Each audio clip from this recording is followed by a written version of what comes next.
ಕೇಂದ್ರ ಸರ್ಕಾರ ಮಹಿಳೆಯರಿಗೆ ಉದ್ಯೋಗ ಕೊಡೋ ಸಲುವಾಗಿ ಭೀಮಾಸಖಿ ಯೋಜನೆಯನ್ನ ಜಾರಿಗೆ ತಂದಿದೆ. 10ನೇ ಕ್ಲಾಸ್ ಪಾಸ್ ಆಗಿದ್ರೆ ಸಾಕು, ಭೀಮಾಸಖಿ ಸ್ಕೀಮ್ ಅಂಡರಲ್ಲಿ ಮಹಿಳೆಯರು ಇನ್ಶೂರೆನ್ಸ್ ಏಜೆಂಟ್ ಆಗಿ ಬದುಕನ್ನು ಕಟ್ಕೋಬಹುದು. ಈ ಯೋಜನೆಯಲ್ಲಿ ಕೆಲಸಕ್ಕೆ ಸೇರಿದವರಿಗೆ 5 ರಿಂದ 7 ಸಾವಿರ ರೂಪಾಯಿವರೆಗೆ ಸ್ಟೈಫಂಡ್ ಜೊತೆಗೆ ಕಮಿಷನ್ ಸಿಗುತ್ತೆ. 18 ವರ್ಷದಿಂದ 70 ವರ್ಷ ಒಳಗಿನ ಯಾವುದೇ ಮಹಿಳೆ ಈ ಯೋಜನೆಯ ಲಾಭವನ್ನು ಪಡೆಯಬಹುದು. ಪಾರ್ಟ್ ಟೈಮ್, ಫುಲ್ ಟೈಮ್ ಹೀಗೆ ನಿಮ್ಮ ಅನುಕೂಲಕ್ಕೆ ತಕ್ಕಂತೆ ಕೆಲಸ ಮಾಡುವಂತಹ ಅವಕಾಶ ಈ ಸ್ಕೀಮ್ನಲ್ಲಿ ಇದೆ. ಪ್ರಧಾನಮಂತ್ರಿ ನರೇಂದ್ರ ಮೋದಿ ಅವರೇ ಲಾಂಚ್ ಮಾಡಿರುವ ಭೀಮಾಸಖಿ ಯೋಜನೆಯ ಫುಲ್ ಡೀಟೇಲ್ಸ್ ಈ ವಿಡಿಯೋದಲ್ಲಿದೆ. ನಮಸ್ಕಾರ, ನಾನು ಅಭಿಷೇಕ್ ರಾಮಪ್ಪ. ಸಮೃದ್ಧ ನಾರಿ ಶಕ್ತಿ ವಿಕಸಿತ ಭಾರತ ಧ್ಯೇಯವಾಕ್ಯದ ಅಡಿಯಲ್ಲಿ ಕೇಂದ್ರ ಸರ್ಕಾರ ಇನ್ನೊಂದು ಯೋಜನೆಯನ್ನ ಮಹಿಳೆಯರಿಗಾಗಿ ಜಾರಿಗೆ ತರಲು ಹೊರಟಿದೆ. 10th ಪಾಸ್ ಆಗಿದ್ದರೆ ಸಾಕು, ಪ್ರತಿ ತಿಂಗಳು 7,000 ರೂಪಾಯಿ ಸ್ಟೈಫಂಡ್ ನಿಮ್ಮ ಅಕೌಂಟಿಗೆ ಬರುತ್ತೆ. ಈ ಸ್ಕೀಮ್ನ ಹೆಸರು ಭೀಮಾ ಸಖಿ. ಸೊ ಯಾರೆಲ್ಲ ಭೀಮಾ ಸಖಿಗಳಾಗಬಹುದು, ಏನೆಲ್ಲ ಎಲಿಜಿಬಿಲಿಟಿ ಕ್ರೈಟೀರಿಯಾ ಇದೆ, ಯಾವ ರೀತಿ ಟ್ರೈನಿಂಗ್ ಕೊಡ್ತಾರೆ, ಯಾವ ರೀತಿ ಅಪ್ಲೈ ಮಾಡಬೇಕು, ಎಂಡ್ ಟು ಎಂಡ್ ಈ ವಿಡಿಯೋದಲ್ಲಿ ನಾವು ನಿಮಗೆ ತಿಳಿಸ್ಕೊಡ್ತೀವಿ. ಈ ಮಾಹಿತಿಯನ್ನು ತಿಳಿಸ್ಕೊಡೋದಕ್ಕೆ ಶರತ್ MS ಅವರು ನಮ್ಮ ಜೊತೆಗಿದ್ದಾರೆ. ಅವರು ಸೀನಿಯರ್ ಜರ್ನಲಿಸ್ಟ್, ಹಲವು ಪತ್ರಿಕೆಗಳಲ್ಲಿ ಅವರು ಅಂಕಣಗಳನ್ನು ಬರೆದಿದ್ದಾರೆ. 2 ಬೆಸ್ಟ್ ಸೆಲ್ಲಿಂಗ್ ಪರ್ಸನಲ್ ಫಿನಾನ್ಸ್ ಪುಸ್ತಕಗಳನ್ನು ಅವರು ರಚಿಸಿದ್ದಾರೆ. ಸ್ಟಾಕ್ ಮಾರ್ಕೆಟ್ ಸೀಕ್ರೆಟ್ಸ್, ಮನಿ ಸೀಕ್ರೆಟ್ಸ್ ಮತ್ತು ದುಡ್ಡು ಬಿತ್ತಿ ದುಡ್ಡು ಬೆಳೆಯಿರಿ. ಆ ಪುಸ್ತಕಗಳನ್ನು ನೀವು ಕೊಂಡುಕೊಳ್ಬೇಕು ಅನ್ನೋದಾದ್ರೆ ಡಿಸ್ಕ್ರಿಪ್ಷನ್ ಅಲ್ಲಿ ಲಿಂಕ್ ಇದೆ, ಅದನ್ನ ಕ್ಲಿಕ್ ಮಾಡಬಹುದು. ಸರ್, ಕಾರ್ಯಕ್ರಮಕ್ಕೆ ಸ್ವಾಗತ. ನಮಸ್ತೆ ಅಭಿಷೇಕ್. ಸರ್, LICಯ ಭೀಮಾ ಸಖಿ ಯಾವ ರೀತಿ ದುಡಿಯುವ ಮಹಿಳೆಯರಿಗೆ ಶಕ್ತಿ ತುಂಬುತ್ತೆ, ಯಾವ ಸ್ವರೂಪದಲ್ಲಿ ಈ ಸ್ಕೀಮ್ ಜಾರಿಗೆ ಬರ್ತಾ ಇದೆ? ಖಂಡಿತ ಅಭಿಷೇಕ್. ನೋಡಿ, ಈ ಭೀಮಾಸಖಿ ಯೋಜನೆ ಯಾರಿಗೆ ಅಂತ ಹೇಳಿದ್ರೆ, ಮಹಿಳೆಯರಿಗೆ ಉದ್ಯೋಗ ಕಲ್ಪಿಸುವ ಉದ್ದೇಶದಿಂದ ಕೇಂದ್ರ ಸರ್ಕಾರ ಜಾರಿಗೆ ತಂದಿರುವಂತಹ ಒಂದು ಯೋಜನೆ. ಪ್ರಧಾನಮಂತ್ರಿ ಮೋದಿ ಅವರೇ ಈ ಯೋಜನೆಗೆ ಚಾಲನೆಯನ್ನ ನೀಡಿದ್ದಾರೆ. ಏನಿದು ಈ ಭೀಮಾಸಖಿ ಯೋಜನೆ ಅಂತ ಹೇಳಿದ್ರೆ, life insurance corporation of India LIC ಮತ್ತೆ ಕೇಂದ್ರ ಸರ್ಕಾರ ಒಂದು ಸಹಯೋಗದೊಂದಿಗೆ ಜಾರಿಯಾಗಿರ್ತಕ್ಕಂಥ ಯೋಜನೆ ಇದು. ಹೇಗಪ್ಪ ಇದು ಕೆಲಸ ಮಾಡುತ್ತೆ ಅಂತ ಹೇಳಿದ್ರೆ, 10ನೇ ಕ್ಲಾಸು ಪಾಸ್ ಆಗಿರುವಂತಹ ಮಹಿಳೆಯರು, ಅದು ಗ್ರಾಮೀಣ ಪ್ರದೇಶದಲ್ಲಿರ್ಬೋದು ಅಥವಾ ನಗರ ಪ್ರದೇಶದಲ್ಲಿ ಇರ್ಬೋದು, ಈ ಯೋಜನೆಗೆ ಸೇರಿಕೊಂಡು ಇನ್ಶೂರೆನ್ಸ್ ಏಜೆಂಟ್ ಆದ್ರೆ, ಅಂದ್ರೆ ಮಹಿಳಾ ಇನ್ಶೂರೆನ್ಸ್ ಏಜೆಂಟ್ ಆದ್ರೆ ಅವರಿಗೆ ಆದಾಯವನ್ನ ಗಳಿಸಲಿಕ್ಕೆ ಒಂದು ಅವಕಾಶ ಸಿಗುತ್ತೆ. ಅಂದ್ರೆ 10ನೇ ಕ್ಲಾಸ್ ಪಾಸ್ ಆಗಿರ್ಬೇಕು, 18 ವರ್ಷದಿಂದ 70 ವರ್ಷದವರೆಗೆ, 18 ಇಯರ್ಸ್ ಟು 70 ಇಯರ್ಸ್ ಒಳಗೆ ಯಾರು ವಯಸ್ಸಿನವರಿದ್ದಾರೆ ಅವರಿಗೆ ಒಂದು ಗಳಿಕೆಯ ಅವಕಾಶವನ್ನ ಇದು ಕಲ್ಪಿಸಿಕೊಡುತ್ತೆ. ಅಂದ್ರೆ ಸಿಂಪಲ್ ಆಗಿ ಹೇಳ್ಬೇಕು ಅಂದ್ರೆ, ಈಗ ನಾವು ನೋಡ್ತೀವಿ LIC ಏಜೆಂಟ್ಗಳು ನಮ್ಮ ಗ್ರಾಮೀಣ ಪ್ರದೇಶದಲ್ಲಿ, ನಗರ ಪ್ರದೇಶದಲ್ಲಿ ಎಷ್ಟೊಂದು ಜನ ಇದ್ದಾರೆ. ಇದ್ರಲ್ಲಿ ವಿಶೇಷ ಏನಪ್ಪಾ ಅಂತ ಹೇಳಿದ್ರೆ, ಮಹಿಳೆಯರಿಗೆ ಏಜೆಂಟ್ ಆಗ್ಲಿಕ್ಕೆ ಸರ್ಕಾರ ಟ್ರೈನಿಂಗು ಮತ್ತೊಂದು ಎಲ್ಲವನ್ನ ಕೊಡುವುದರ ಜೊತೆಗೆ ಸ್ಟೈಫಂಡು ಮತ್ತೆ ಕಮಿಷನ್ ಅನ್ನು ಕೊಟ್ಟು ಅವರಿಗೆ ಒಂದು ಉದ್ಯೋಗವನ್ನು ನಿರ್ಮಿಸಿಕೊಡುವಂತಹ ಒಂದು ಅವಕಾಶವನ್ನು ಸರ್ಕಾರ ಇಲ್ಲಿ ಕಲ್ಪಿಸ್ತಿದೆ. ವಿಶೇಷ ಏನಪ್ಪಾ ಅಂತ ಹೇಳಿದ್ರೆ, ಈ ಯೋಜನೆಯಲ್ಲಿ ಕೆಲಸಕ್ಕೆ ಸೇರಿದವರಿಗೆ ಮೊದಲನೇ ವರ್ಷ 7,000 ರೂಪಾಯಿ ಪ್ರತಿ ತಿಂಗಳು ಸ್ಟೈಫಂಡ್ ಸಿಗುತ್ತೆ. ಪ್ರತಿ ತಿಂಗಳು 7,000 ರೂಪಾಯಿ ಸ್ಟೈಫಂಡ್ ಸಿಗುತ್ತೆ. 2ನೇ ವರ್ಷ ಪ್ರತಿ ತಿಂಗಳು 6,000 ರೂಪಾಯಿ ಸ್ಟೈಫಂಡ್ ಸಿಗುತ್ತೆ. 3ನೇ ವರ್ಷ 5,000 ರೂಪಾಯಿ ಸ್ಟೈಫಂಡ್ ಸಿಗುತ್ತೆ. ಅದೆಲ್ಲ ಆದ ನಂತರ ಬರೀ ಸ್ಟೈಫಂಡ್ ಅಷ್ಟೇ ಅಲ್ಲ, ಎಷ್ಟು ಇನ್ಶೂರೆನ್ಸ್ ಪಾಲಿಸಿ ಮಾಡಿಸಿರ್ತಾರೋ ಅದಕ್ಕೆ ತಕ್ಕಂತೆ ಕಮಿಷನ್ನು, ಬೋನಸ್ ಕೂಡ ಯಾರು ಮಹಿಳಾ ಏಜೆಂಟ್ಗಳಿರ್ತಾರೆ ಅವರಿಗೆ ಸಿಗುತ್ತೆ. ಮತ್ತೆ ಸ್ಟೈಫಂಡ್ ಕೊಡ್ತಾರಲ್ಲ ಪ್ರತಿ ವರ್ಷ, 1ನೇ ವರ್ಷ, 2ನೇ ವರ್ಷ, 3ನೇ ವರ್ಷ, ಅದಕ್ಕೆ ಕೆಲವು ಮಿನಿಮಮ್ ನಾರ್ಮ್ಸ್ ಇದೆ. ಅದನ್ನ ಪ್ರತಿಯೊಬ್ಬರು ಮಹಿಳೆಯರು ಫುಲ್ಫಿಲ್ ಮಾಡಬೇಕಾಗುತ್ತೆ. ಸಹಜವಾಗಿ ನಾವೊಂದು ಉದ್ಯೋಗಕ್ಕೆ ಸೇರ್ತೀವಿ ಅಂತ ಹೇಳಿದ್ರೆ ಒಂದಿಷ್ಟು ಟಾರ್ಗೆಟ್ಸು, ಒಂದಿಷ್ಟು ಪರ್ಫಾರ್ಮೆನ್ಸ್ ನ ಇವ್ಯಾಲ್ಯೂಯೇಟ್ ಮಾಡ್ತಾರೆ. ಆ ಲೆಕ್ಕದಲ್ಲಿ ಒಂದಿಷ್ಟು ಮಿತಿಗಳನ್ನ ಸರ್ಕಾರ ಇಲ್ಲಿ ಹೇರಿಕೆಯನ್ನ ಮಾಡಿದೆ. 3 ವರ್ಷಗಳಲ್ಲಿ ಸುಮಾರು 2 ಲಕ್ಷ ಭೀಮಾಸಖಿ ಇನ್ಶೂರೆನ್ಸ್ ಏಜೆಂಟ್ಗಳನ್ನು ಸೃಷ್ಟಿ ಮಾಡಬೇಕು ಅಂತೇಳಿ ಕೇಂದ್ರ ಸರ್ಕಾರ ಅಂದುಕೊಂಡಿದೆ. ಅದಕ್ಕೆ ಪೂರಕವಾದ ಯೋಜನೆಯನ್ನು ಹಾಕೊಂಡಿದೆ. ಇದು ಆರಂಭಿಕ ಹಂತ. ಈ ಸಂಖ್ಯೆ ಮತ್ತೂ ಜಾಸ್ತಿ ಆಗ್ಬೋದು. ಇದರಲ್ಲಿ ವಿಶೇಷ ಏನಂತ ಹೇಳಿದ್ರೆ, 10ನೇ ಕ್ಲಾಸ್ ಪಾಸ್ ಆಗಿದ್ರೆ ಸಾಕು ಅನ್ನೋವಂಥ ಒಂದು ನಾರ್ಮು. ತುಂಬಾ ಜನಕ್ಕೆ ಗ್ರಾಮೀಣ ಪ್ರದೇಶದಲ್ಲಿ ಹೆಚ್ಚು ಓದಿರಲ್ಲ, ಬದುಕಿಗೆ ಇನ್ನೊಂದು ಆದಾಯದ ಮೂಲ ಇರಲ್ಲ. ಗಂಡ ಹೊರಗಡೆ ಹೋಗಿ ದುಡಿದ್ರೆ ಮನೆಯಲ್ಲಿ ಹೆಂಗಸರು ಭಾಳ ಪರಿಶ್ರಮದಿಂದ ದುಡಿತಿರ್ತಾರೆ. ಆದರೆ ಅವರಿಗೆ ಇನ್ಕಮ್ ಜನರೇಟ್ ಆಗೋಲ್ಲ. ಇಡೀ ಮನೆಯ ಜವಾಬ್ದಾರಿ ಹೊತ್ತಿರ್ತಾರೆ, ಆದರೆ ಅವರಿಗೆ ಪರ್ಯಾಯ ಆದಾಯದ ಮೂಲ ಇರಲ್ಲ. ಈ ಮೂಲಕ ಇದರಲ್ಲಿ ವಿಶೇಷ ಏನಂತ ಹೇಳಿದ್ರೆ, ಪಾರ್ಟ್ ಟೈಮ್ ಮಾಡ್ಬೋದು, ಫುಲ್ ಟೈಮ್ ಮಾಡ್ಬೋದು. ಕನಿಷ್ಠ ಶಿಕ್ಷಣದ ಮೂಲಕ ಗರಿಷ್ಠ ಗಳಿಕೆಯ ಅವಕಾಶ ಇಲ್ಲಿ ಸಾಧ್ಯ ಇದೆ ಅಭಿಷೇಕ್. ಓಕೆ, ಜೊತೆಗೆ ಸರ್ ಇನ್ನೊಂದು ಅಂಶವನ್ನ ನಾನು ಆಡ್ ನೋಡ್ತಾ ಇದ್ದೆ ಮತ್ತೆ LIC ವೆಬ್ಸೈಟ್ ವಿಸಿಟ್ ಮಾಡಿದಾಗ ಗೊತ್ತಾಗಿದ್ದೇನೆಂದ್ರೆ ಇವರು ಇನ್ಶೂರೆನ್ಸ್ ಏಜೆಂಟ್ಗಳಾಗಿ ಸೇವೆ ಸಲ್ಲಿಸ್ತಾರೆ, ಜೊತೆಗೆ ಫಿನಾನ್ಷಿಯಲ್ ಲಿಟ್ರಸಿಯನ್ನ ಹಬ್ಬಿಸೋದಕ್ಕೆ ಇವರನ್ನ ಬಳಸ್ಕೊಳ್ತಾರೆ ಅಂತ. ಈಗ ಏನಂತ ಹೇಳಿದ್ರೆ ನಾವು ಯಾವಾಗಲೂ ಹೇಳ್ತಿರ್ತೀವಿ, ಹಣಕಾಸು ಶಿಕ್ಷಣವನ್ನ ಇಡೀ ರಾಜ್ಯಕ್ಕೆ ಪಸರಿಸಬೇಕು ಅನ್ನೋದು ನಮ್ಮ ಒಂದು ಧ್ಯೇಯ ಅಂತೇಳಿ ಅದಕ್ಕೆ ಸಾಕಷ್ಟು ವಿಡಿಯೋಗಳನ್ನು, ಬರಹಗಳನ್ನು ಪತ್ರಿಕೆಗಳ ಮೂಲಕ ನಾವು ಮಾಡ್ತಿದ್ದೀವಿ. ಸರ್ಕಾರ ಕೂಡ ಇದ್ರ ಬಗ್ಗೆ ಆಲೋಚನೆ ಮಾಡಿದೆ. ಗ್ರಾಮೀಣ ಪ್ರದೇಶದಲ್ಲಿ ಜನರಿಗೆ insurance, mutual fund, stock market ಅಥವಾ PPF ಇದ್ರ ಬಗ್ಗೆ ಹೆಚ್ಚು ತಿಳುವಳಿಕೆನೇ ಇಲ್ಲ. ಅವ್ರಿಗೇನಂದರೆ ಹೆಚ್ಚಂದರೆ ಇನ್ಶೂರೆನ್ಸಿಂದ ಆಚೆಗೇನಿದೆ ಅನ್ನೋದು ಗೊತ್ತಿಲ್ಲ. ಸೊ ಈ ಮೂಲಕ ಜನರನ್ನ ಮೇನ್ ಸ್ಟ್ರೀಮಿಗೆ, ಇನ್ವೆಸ್ಟ್ಮೆಂಟ್ನ ಸ್ಟ್ರೀಮಿಗೆ ತರುವಂಥ ಒಂದು ಪ್ರಯತ್ನವನ್ನು ಸರ್ಕಾರ ಮಾಡ್ತಿದೆ. ಆ ನಿಟ್ಟಿನಲ್ಲೂ ಕೂಡ ಇದೊಂದು ಒಳ್ಳೆ ಬೆಳವಣಿಗೆ ಅಂತೇಳಿ ನಾವು ಕನ್ಸಿಡರ್ ಮಾಡ್ಬೋದು ಅಭಿಷೇಕ್. LIC ಬಿಮಾ ಸಖಿ ಯೋಜನೆಯ ಅನುಕೂಲಗಳ ಬಗ್ಗೆ ತಿಳ್ಕೊಳ್ಳೋಕೆ ಮುನ್ನ ಫ್ರೀಡಮ್ ಆ್ಯಪ್ನಲ್ಲಿ ಹಲವು ಕೋರ್ಸ್ಗಳಿದ್ದಾವೆ. ಒಂದು ವೇಳೆ ನೀವು ಇನ್ಶೂರೆನ್ಸ್ ಚೂಸ್ ಮಾಡೋದು ಹೇಗೆ, ಇಲ್ಲ ನಾನೊಂದು ಬಿಸ್ನೆಸ್ ಮಾಡಬೇಕು ಅಂತಿದ್ದೀನಿ, ಮನೇಲೇ ಕೂತ್ಕೊಂಡು ನನಗೆ ಸಿಗೋ 2 ಗಂಟೆನಲ್ಲಿ ನಾನೊಂದು ಉದ್ಯಮ ಮಾಡಬೇಕು, ಸಾಧ್ಯ ಆಗುತ್ತಾ? ಈ ಎಲ್ಲದರ ಬಗ್ಗೆ ಡೀಟೇಲ್ಡ್ ಕೋರ್ಸ್ಗಳು ಲಭ್ಯ ಇದೆ. ಈ ಕೂಡಲೇ ಫ್ರೀಡಮ್ ಆ್ಯಪನ್ನು ಡೌನ್ಲೋಡ್ ಮಾಡಿ ಆ ಕೋರ್ಸ್ಗಳನ್ನು ಗಮನಿಸಿ ಮನೆಯಿಂದಲೇ ನೀವು ದುಡಿಮೆಯ ಮಾರ್ಗಗಳನ್ನು ಕಂಡುಕೊಳ್ಳಿ. ಸೊ ಯಾವ ಥರದ ಅನುಕೂಲಗಳ ಬಗ್ಗೆ ನಾವು ಸ್ಟ್ರೆಸ್ ಮಾಡ್ಬೋದು ಸರ್ ಈ ಯೋಜನೆ? ಪ್ರಮುಖವಾಗಿ 3 ವರ್ಷಗಳಲ್ಲಿ ಎಷ್ಟು ಸ್ಟೈಫಂಡ್ ಸಿಗುತ್ತೆ ಅನ್ನೋ ಒಂದು ಲೆಕ್ಕಾಚಾರವನ್ನು ನಾವು ನೋಡೋಣ ಅಭಿಷೇಕ್. ಯಾಕೆ ಅಂತ ಹೇಳಿದ್ರೆ ಮೊದಲನೇದಾಗಿ ಹೌದಪ್ಪ ನಾನು ಯೋಜನೆಗೆ ಸೇರಿಕೊಂಡೆ, ನನಗೆ ಸಿಗೋ ಲಾಭ ಏನು ಅಂತೇಳಿ ಪ್ರತಿಯೊಬ್ಬ ವ್ಯಕ್ತಿ ಕೇಳ್ತಾನೆ. ಇನ್ನೊರಿ ಮೊದಲನೇ ವರ್ಷ 24 ಪಾಲಿಸಿಯನ್ನು ಮಾಡಿಸಿದ್ರೆ ಸಿಗುವ ಕಮಿಷನ್ 48,000 ರೂಪಾಯಿ. ಇದರ ಬೋನಸನ್ನು ಹೊರತುಪಡಿಸಿ ಇದಿಷ್ಟೇ ಅಲ್ಲ, ಮೊದಲನೇ ವರ್ಷ ಎಷ್ಟು ಸ್ಟೈಫಂಡ್ ಸಿಗುತ್ತಪ್ಪ ಅಂತ ಹೇಳಿದ್ರೆ ಪ್ರತಿ ತಿಂಗಳು 7,000 ರೂಪಾಯಿ, 12 ತಿಂಗಳಲ್ಲಿ ಒಟ್ಟು 84,000 ರೂಪಾಯಿ ಸ್ಟೈಫಂಡ್ ಸಿಗುತ್ತೆ. ಇದು ನೀವು ಮಾಡೋ ಪಾಲಿಸಿಗಳು, ಬೋನಸ್ಸು ಹೊರತುಪಡಿಸಿ.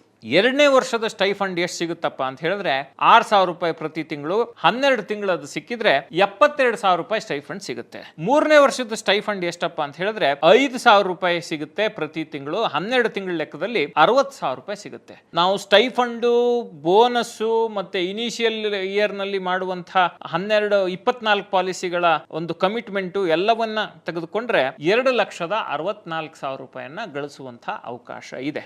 ಇಲ್ಲಿ ನೋಡಿ, ನಾವು ಮಾಡುವ ಕೆಲಸಕ್ಕೆ ಕಮಿಷನ್ ಅನ್ನ LIC ಕೊಡ್ತಿದೆ.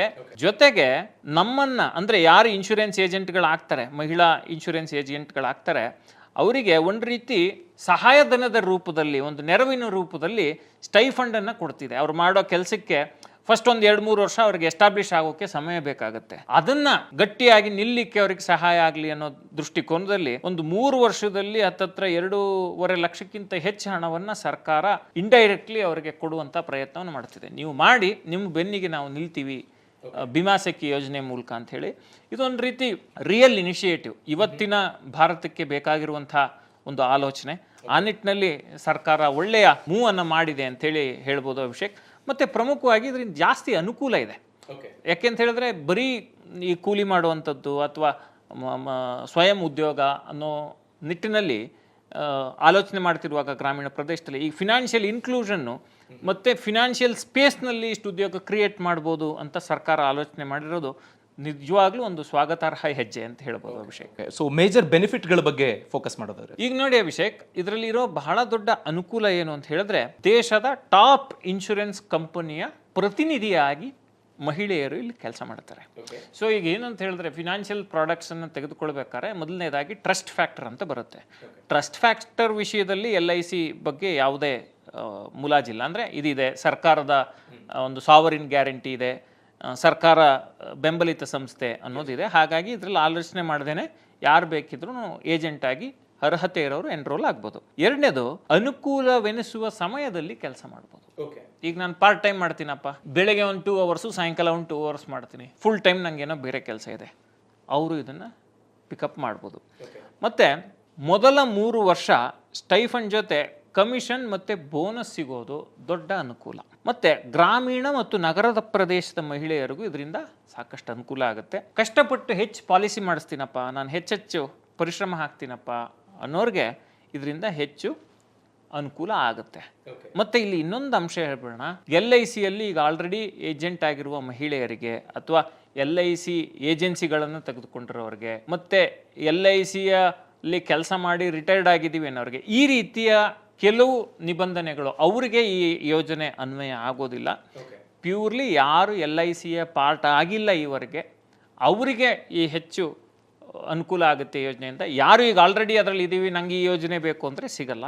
ಆ ಬಗ್ಗೆ ಕೆಲವು ನಿಬಂಧನೆಗಳಿವೆ, ಅದನ್ನು ಗಮನಿಸ್ಕೊಳ್ಬೇಕು. ಈ ಸ್ಕೀಮಿಗೆ ಎನ್ರೋಲ್ ಆಗಬೇಕು ಅಂದ್ರೆ ಬೇಕಾಗಿರುವ ದಾಖಲೆಗಳು ಏನೇನು ಸರ್? ಪ್ರಮುಖವಾಗಿ Abhishek passport photo, basically KYC documents ಅಂತ ಹೇಳ್ತೀವಲ್ಲ ಅಂಥದ್ದೇ. ಆಧಾರ್ ಕಾರ್ಡು, ಪ್ಯಾನ್ ಕಾರ್ಡು, 10ನೇ ಕ್ಲಾಸ್ ಓದಿರುವಂಥ SLC ಮಾರ್ಕ್ಸ್ ಕಾರ್ಡು ಅಥವಾ SLC ಸರ್ಟಿಫಿಕೇಟು, ಜಾಸ್ತಿ ಓದಿದ್ದೀವಿ ನಾವು PUC ಡಿಗ್ರಿ ಮಾಸ್ಟರ್ ಡಿಗ್ರಿ ಮಾಡಿದ್ದೀವಿ ಅನ್ನೋರು ಆ ಡಾಕ್ಯುಮೆಂಟ್ಸ್ ಅನ್ನು ಫರ್ನಿಶ್ ಮಾಡ್ಬೋದು. ಡಿಜಿಟಲ್ ಸಿಗ್ನೇಚರ್ ಮಾಡಬೇಕಾಗುತ್ತೆ, ಬ್ಯಾಂಕ್ ವಿವರಗಳನ್ನು ಸಲ್ಲಿಸಬೇಕಾಗುತ್ತೆ. ಇನ್ನೊಂದು ಏನಪ್ಪಾ ಇದರಲ್ಲಿ ಅಂತ ಹೇಳಿದ್ರೆ LIC ಈ ಅರ್ಜಿಯನ್ನು ಪಡ್ಕೊಳ್ಳಿಕ್ಕೆ 150 ರೂಪಾಯಿ ಫೀಸನ್ನು ಕಟ್ಟಬೇಕು ಅನ್ನೋ ಮಾಹಿತಿ ನಮ್ಗೆ ಸಿಕ್ಕಿದೆ. ಅದ್ರ ಜೊತೆಗೆ IRDAI ಪರೀಕ್ಷೆಯನ್ನು ಬರೀಬೇಕು. ನೋಡಿ, ಯಾವುದೇ ಇನ್ಶೂರೆನ್ಸ್ ಅನ್ನ ಸೆಲ್ ಮಾಡ್ಬೇಕಾದ್ರೆ insurance regulatory and development authority ಅದರ ಪರೀಕ್ಷೆಯನ್ನ ಬರೆದು ತೇರ್ಗಡೆಯಾದ ನಂತರ ಅಷ್ಟೇ ಇನ್ಶೂರೆನ್ಸ್ ಅನ್ನ ಮಾರಾಟ ಮಾಡಲಿಕ್ಕೆ ವ್ಯಕ್ತಿ ಅರ್ಹ ಆಗ್ತಾನೆ. ಆ ಎಕ್ಸಾಮ್ ಅನ್ನ ಬರೆದು ಪಾಸ್ ಆಗ್ಲಿಕ್ಕೂ ಕೂಡ, ಅಂದರೆ ಅದಕ್ಕೆ ಪೂರಕವಾದ ತರಬೇತಿ ಟ್ರೈನಿಂಗ್ ಎಲ್ಲವನ್ನು ಕೊಟ್ಟು ಆ ನಂತರ ಎಕ್ಸಾಮನ್ನು ಪಾಸ್ ಮಾಡಲಿಕ್ಕೆ ಏನೇನು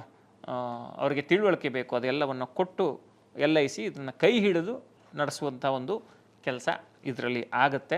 ನಾನು ಈಗ ಏನಂತ ಹೇಳಿದ್ರೆ ನಿಮಗೆ ಪ್ರಾಕ್ಟಿಕಲ್ ಆಗಿ ಅದನ್ನು ಹೇಗೆ ಅಪ್ಲೈ ಮಾಡಬೇಕು ಅನ್ನೋ ಒಂದು ಸೆಕ್ಷನ್ ಇದೆ. ಅದನ್ನು ನಮ್ಮ ವೀಕ್ಷಕರಿಗೆ ತೋರಿಸಿದರೆ they will be more clear ಹೇಗೆ ಮಾಡ್ಬೋದು ಇದನ್ನು ಅನ್ನೋ ದೃಷ್ಟಿಕೋನದಲ್ಲಿ. ನಾವು ಆಗಲೇ ಹೇಳಿದಾಗೆ ಕೆಲವು ನಿಬಂಧನೆಗಳಿವೆ, ಅದನ್ನು ನೋಡ್ಕೋಬೇಕು. ಯಾರಿಗೆ ಅಪ್ಲೈ ಆಗಲ್ಲ ಅನ್ನೋದಕ್ಕೂ ಕೆಲವು ಯಾರ್ಡ್ ಸ್ಟಿಕ್ಗಳಿವೆ, ಅದನ್ನು ನೋಡಿಕೊಂಡು ಆ ಮಾನದಂಡಗಳನ್ನು ಅನುಸರಿಸಿ ನಂತರ ಅರ್ಜಿ ಹಾಕಿದರೆ, ಮತ್ತು ಅರ್ಜಿಯನ್ನು ಸರಿಯಾಗಿ ಫಿಲ್ ಮಾಡದೇ ಇದ್ದರೆ, ಡಾಕ್ಯುಮೆಂಟೇಷನ್ಗಳನ್ನು ಸರಿಯಾಗಿ ಅಪ್ಲೋಡ್ ಮಾಡದೇ ಇದ್ದರೆ, ಈ ರೀತಿ ಯಾವುದೇ ತಪ್ಪು ಮಾಡಿದರೂ ಕೂಡ ಅರ್ಜಿ ರಿಜೆಕ್ಟ್ ಆಗುತ್ತೆ. ಅದನ್ನು ನೆನಪಲ್ಲಿಟ್ಕೋಬೇಕು. ಅರ್ಜಿ ಹಾಕುವಾಗ ಸರಿಯಾಗಿ ತಿಳ್ಕೊಂಡು ಅರ್ಥಕೊಂಡು, ಗೊತ್ತಾಗ್ಲಿಲ್ಲ ಅಂದರೆ ಕಾಮನ್ ಸರ್ವಿಸ್ ಸೆಂಟರ್ಸ್ ಅಂತ ಇರ್ತವೆ, ಅಲ್ಲಿ ಹೋಗಿ ಅವರ ನೆರವು ಪಡೆದು ಮಾಡ್ಬೋದು. ಬಟ್ ಇಲ್ಲಿ ಏನಂತ ಹೇಳಿದ್ರೆ ಈ ಥರ ಯೋಜನೆಗಳು ಬಂದಾಗ ಏನಾಗುತ್ತೆ ಅಭಿಷೇಕ್, ನಾನು ಮಾಡಿಸ್ಕೊಡ್ತೀನಿ, ನಿನಗೆ ಏಜೆಂಟ್ ಮಾಡ್ತೀನಿ ಅಂತ ಇದರ ಹೆಸರಲ್ಲಿ ದುಡ್ಡು ಮಾಡೋರು ಇರ್ತಾರೆ. ಅಂಥವ್ರ ಬಗ್ಗೆ ಎಚ್ಚರಿಕೆಯಿಂದಿರಿ. ಆಥರೈಸ್ಡ್ LIC ಆಫೀಸ್ಗಳು ಅಲ್ಲಿ ಹೋಗಿ, ಅಥವಾ ನಿಮಗೆ ತಿಳುವಳಿಕೆ ಇದ್ರೆ LIC ವೆಬ್ಸೈಟ್ಗೆ ನೇರವಾಗಿ ಹೋಗಿ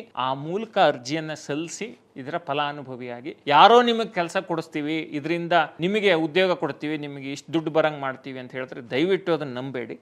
ಯಾಕೆಂತ ಹೇಳಿದ್ರೆ ಈ ಥರ ಸ್ಕ್ಯಾಮ್ಗಳು ಯೂಶಲಿ ಒಂದೊಂದು ಯೋಜನೆ ಲಾಂಚ್ ಆದಾಗ ಈ ರೀತಿಯ ಜನರನ್ನ ದಿಕ್ಕು ತಪ್ಪಿಸುವಂಥ ಕೆಲಸಗಳಾಗುತ್ತೆ. ಅದ್ರ ಬಗ್ಗೆ ಎಚ್ಚರಿಕೆಯಿಂದ ಇರಬೇಕು. ಸಾಧ್ಯವಾದಷ್ಟು ಈ ವಿಡಿಯೋನ ಹೆಚ್ಚೆಚ್ಚು ಜನರಿಗೆ ಸರ್ಕ್ಯುಲೇಟ್ ಆಗೋಂಗೆ ಮಾಡಿ. ಇದರಿಂದ ತುಂಬ ಜನಕ್ಕೆ ಅನುಕೂಲ ಆಗುತ್ತೆ. ಯಾರಿಗೆ ಒಂದು ಕೆಲಸದ ಅವಶ್ಯಕತೆ ಇದೆ, ಮನೆಯಲ್ಲೇ ಇದ್ದು ನಾನೇನೋ ಒಂದು ಕೆಲಸ ಮಾಡ್ತೀನಪ್ಪ ಅನ್ನೋರು ಇದ್ದಾರೆ, ಅವರಿಗೆ ನಿಜವಾಗ್ಲೂ ಇದರಿಂದ ಬೆನಿಫಿಟ್ ಇದೆ. ಮೊದಲಿಗೆ LIC ವೆಬ್ಸೈಟ್ಗೆ ವಿಸಿಟ್ ಮಾಡಿ. LICindia.in/test2 ಅನ್ನೋ ವೆಬ್ಸೈಟ್ನಲ್ಲಿ ಇದರ ಬಗ್ಗೆ ಮಾಹಿತಿ ಹಾಗೂ ಅಪ್ಲೈ ಮಾಡೋದಕ್ಕೆ ಬೇಕಾಗಿರುವ ಲಿಂಕ್ನ ಕುರಿತ ಇನ್ಫಾರ್ಮೇಷನ್ ಇದೆ. ಸೊ ಆ ವೆಬ್ಸೈಟನ್ನು ಕ್ಲಿಕ್ ಮಾಡಿದ ಕೂಡಲೇ ನೋಡಿ, ಮಹಿಳಾ ಕರಿಯರ್ ಏಜೆಂಟ್ಸ್ ಆಗಿ LIC ಬಿಮಾ ಸಖಿಯರಾಗಿ ಸ್ಟೈಪೆಂಡ್ ಪಡ್ಕೊಳ್ಳೋದು ಹೇಗೆ, 3 ವರ್ಷಗಳ ಸ್ಕೀಮು, ಏಜ್ ಲಿಮಿಟು, ಎಲ್ಲದರ ಜನರಲ್ ಇನ್ಸ್ಟ್ರಕ್ಷನ್ ಲಭ್ಯ ಇದೆ. ಜನರಲ್ ಇನ್ಸ್ಟ್ರಕ್ಷನ್ ಅನ್ನು ಗಮನಿಸ್ತಾ ಸ್ಕ್ರಾಲ್ ಡೌನ್ ಮಾಡಿದರೆ ಪ್ರತಿ ವರ್ಷ ಆರಂಭಿಕ 3 ವರ್ಷಗಳಲ್ಲಿ ಎಷ್ಟು ಸ್ಟೈಫೆಂಡ್ ಸಿಗುತ್ತೆ ಆ ಮಾಹಿತಿ ಇದೆ. ಮೊದಲನೇ ವರ್ಷ 7,000, ಎರಡನೇ ವರ್ಷ 6,000, ಮೂರನೇ ವರ್ಷ 5,000. ಎರಡನೇ ವರ್ಷ ಹಾಗೂ ಮೂರನೇ ವರ್ಷ ನೀವು ಅಷ್ಟು ಸ್ಟೈಫೆಂಡ್ ಪಡ್ಕೊಳ್ಬೇಕು ಅಂದರೆ ಕಂಡೀಷನ್ ಏನು, ಅದ್ರ ಬಗ್ಗೆ ಅವರು ಮೆನ್ಷನ್ ಮಾಡಿದ್ದಾರೆ.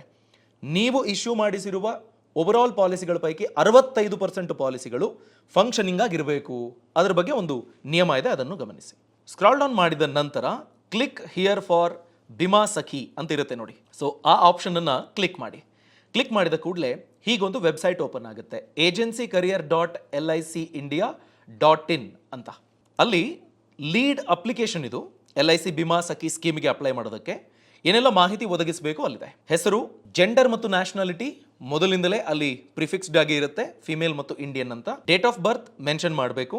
ನಿಮ್ಮ ದಾಖಲೆ ಏನು ಅಪ್ಲೋಡ್ ಮಾಡ್ತೀರಿ ಆ ದಾಖಲೆಯಲ್ಲಿರುವ ಡೇಟ್ ಆಫ್ ಬರ್ತನ್ನು ಇಲ್ಲಿ ಮೆನ್ಷನ್ ಮಾಡಬೇಕಾಗತ್ತೆ.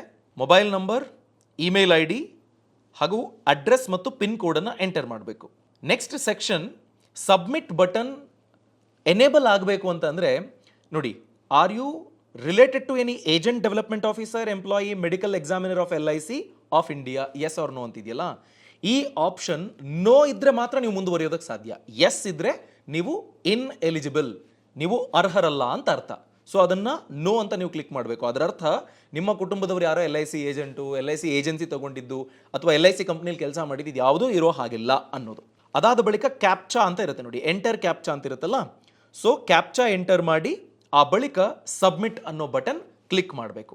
ಈ ಹಂತ ಆದ ನಂತರದಲ್ಲಿ ನೆಕ್ಸ್ಟ್ ನೀವು ಫೋಟೋ ಅಪ್ಲೋಡ್ ಮಾಡೋದು, ಡಾಕ್ಯುಮೆಂಟ್ಸ್ ಅಪ್ಲೋಡ್ ಮಾಡೋದು, ಮತ್ತೆ ಫೀಸ್ ಭರಿಸೋದು, ಈ ಎಲ್ಲ ಹಂತಗಳು ಮುಂದಿನ ಹಂತದಲ್ಲಿ ಬರುತ್ತೆ. ಸೊ ಹೀಗೆ ಲೀಡ್ ಅಪ್ಲಿಕೇಶನ್ ಅನ್ನ ನೀವು ಪ್ರಾಕ್ಟಿಕಲಿ ಸಲ್ಲಿಸಬಹುದು. ನೋಡಿದ್ರಿ ಅಲ್ವಾ ಹೇಗೆ ಅಪ್ಲೈ ಮಾಡಬೇಕು ಅಂತ. ಸೊ ಎಲ್ಲ ಸಿದ್ಧತೆಗಳನ್ನು ಮಾಡಿಕೊಂಡು ಅಪ್ಲೈ ಮಾಡಿ ನಿಮ್ಮ ಪರ್ಫಾರ್ಮೆನ್ಸ್ ಎಷ್ಟು ಚೆನ್ನಾಗಿರುತ್ತೋ ಅಷ್ಟು ಹೆಚ್ಚು ಗಳಿಸಬಹುದು ಅನ್ನೋದನ್ನ ಈಗಾಗಲೇ LIC ಏಜೆಂಟ್ಗಳನ್ನು ನೀವು ನೋಡಿ ತಿಳ್ಕೊಂಡಿರ್ತೀರಿ. So all the very best. ಯಾರಿಗೆ ಈ ಮಾಹಿತಿಯ ಅವಶ್ಯಕತೆ ಇದೆ ಅಂಥವರಿಗೆ ವಿಡಿಯೋದ ಲಿಂಕ್ ಅನ್ನ ಶೇರ್ ಮಾಡೋದನ್ನು ಮರಿಬೇಡಿ. ಇಂಥ ಇನ್ನಷ್ಟು ಮಾಹಿತಿಯನ್ನು ನೀವು ತಿಳ್ಕೊಳ್ಬೇಕು ಅನ್ನೋದಾದ್ರೆ ನಮ್ಮ ಯೂಟ್ಯೂಬ್ ಚಾನಲ್ಗೆ ಸಬ್ಸ್ಕ್ರೈಬ್ ಆಗಿ ಬೆಲ್ ಐಕಾನ್ ಮರೆಯದೆ ಕ್ಲಿಕ್ ಮಾಡಿ. All the very best.